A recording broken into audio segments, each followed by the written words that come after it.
Ella McCay was released in 2025.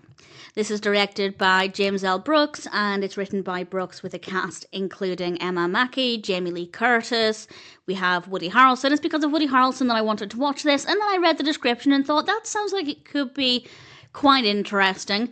It kind of sounded like it was going to be a more fun version of a political film. I love political films, but they are very dry. And this sounded like it would offer something a little bit different. Unfortunately, it's not very good.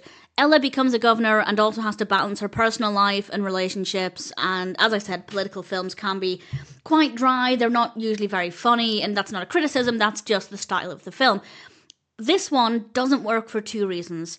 It's not dramatic enough to be a drama, although there are a few scenes here and there, but it's also not funny enough to be a comedy. Now, there are plenty of dramatic comedies or comedy dramas where it does lean into both genres really well, but here it doesn't feel like a drama at all. It also doesn't feel like a comedy at all, and it just doesn't really have anything to offer there. The other reason I didn't like it is that I don't like Ella. I wouldn't say I despise her. I don't absolutely hate her, but I could not care less about her, and the narrative itself really isn't that interesting. So the narrative doesn't work well, it's not funny, it's not dramatic, and Ella is not a very likeable character, so there's not really anything there to make it a good experience. The pacing is fine enough. I will say a lot does happen, it's just that what happens isn't that interesting. On the plus side, visually is really satisfying. We have some lovely lighting and great camera work and editing, some good music as well, and the performances are good.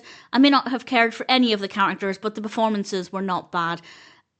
I don't really recommend it if you want to sit down and actually enjoy a story, enjoy spending time with the characters. But if you want something on in the background while you're doing other things, then maybe it's worth putting on, maybe it's worth giving a go, maybe scenes here and there will catch your attention. But honestly, I feel like they tried to make it, and this is purely me putting words in people's mouths, I don't know if this was their intention, but I feel like they tried to take the topic and do something a little bit different with it, and it just doesn't work. It's not that it couldn't work, but on this occasion, it just did not deliver. So check it out if you're curious, but if you decide not to, I don't think you'll be missing out on much.